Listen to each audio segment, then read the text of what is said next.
Nasib perusahaan yang diduga menjadi penyebab banjir kayu gelondongan di Sumatera Utara kini di ujung tanduk. Pasalnya, polisi dalam hal ini Bareskrim Polri telah melaksanakan gelar perkara dalam kasus banjir kayu gelondongan di Tapanuli Tengah dan Tapanuli Selatan, Sumatera Utara. Usai gelar perkara 31 Desember lalu, Kejaksaan Agung meminta Polri memaparkan fakta dan bukti yang cukup dalam penetapan tersangka temuan kayu gelondongan di Sumatera yang menyebabkan banjir bandang dan longsor. Kepala Pusat Penerangan Hukum atau Kapus Penkum Kejagung, Anang Supriyatna menjelaskan, rekomendasi ini disampaikan jaksa saat gelar perkara bersama Bareskrim Polri di Tapanuli Tengah, Sumatera Utara. Gelar perkara dilakukan terkait proses hukum terhadap perusahaan PT Tribahtera Srikandi atau PT TBS. Dalam gelar perkara tersebut, penyidik Polri memaparkan fakta dan bukti hasil penyidikan dan merekomendasikan sejumlah nama untuk ditetapkan sebagai tersangka. Anang menyebut jaksa selaku penuntut umum memberikan saran untuk pemenuhan alat bukti agar penetapan tersangka didasari bukti yang cukup dan sesuai rasa keadilan masyarakat. Rekomendasi ini diharapkan memperkuat fakta hukum yang akan dibawa ke persidangan. Hingga kini baik Polri maupun Kejagung belum mengungkap identitas tersangka yang dimaksud.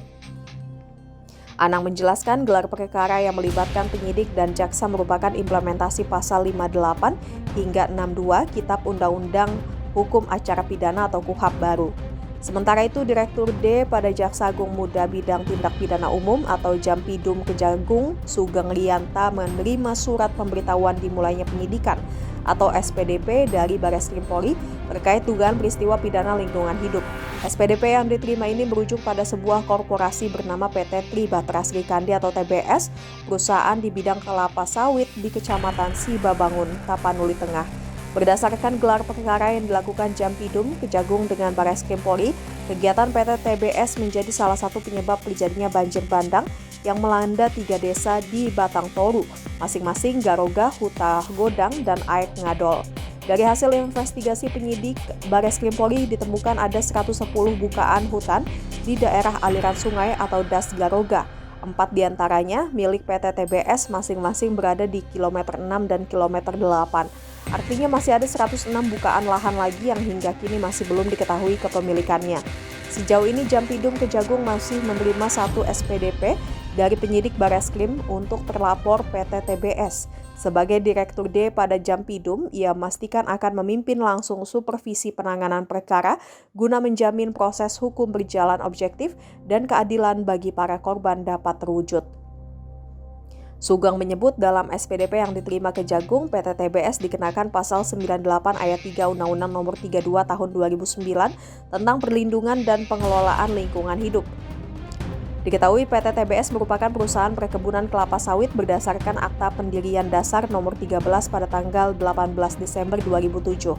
Bahwa dalam melakukan kegiatannya, PT TBS memiliki izin lingkungan dan izin usaha yang diterbitkan pada September 2024. PT TBS diketahui tidak memiliki hak guna usaha atau HGU.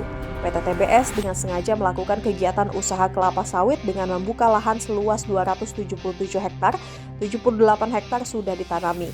Kegiatan penebangan pohon dilakukan sejak Desember 2024 hingga November 2025.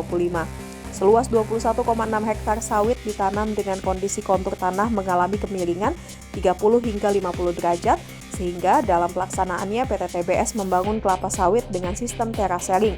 PT TBS juga disebut membuat parit yang dialirkan langsung ke Sungai Garoga. Perusahaan juga tidak membuat kolam yang menjadi tempat penampungan air sebelum dialirkan ke Sungai Garoga. Dari hasil pemeriksaan ditemukan longsoran tanah di PT TBS. Hasil koordinasi dengan ahli kerusakan lingkungan ditemukan kerusakan lingkungan yang dilakukan PT TBS karena tidak menaati UKP dan UKL. Artinya PT TBS melakukan pembangunan kebun kelapa sawit dengan cara elevasi 30 derajat dan membuat parit yang dialirkan langsung ke Sungai Garoga. PT TBS diduga melakukan tindak pidana karena kelalaiannya dengan sengaja melakukan perbuatan kerusakan lingkungan. Banjir bandang di Batang Toru mengakibatkan 46 orang tewas, 28 orang hilang, 22 luka berat, dan 928 rumah warga rusak. PT TBS berada di Kecamatan Sibabangun, Tapanuli Tengah. Perusahaan kelapa sawit itu didirikan oleh seorang Taipan bernama Ignatius Sago dengan nama PT Sago Naulicup. PT TBS adalah anak perusahaan yang didirikan Ignatius Sago. Dia merupakan komisaris di PT TBS. Ia mempunyai anak bernama Evelyn Sago, mantan anggota DPRD Mandailing Natal periode 2019 hingga 2024, dan Veronica Sago.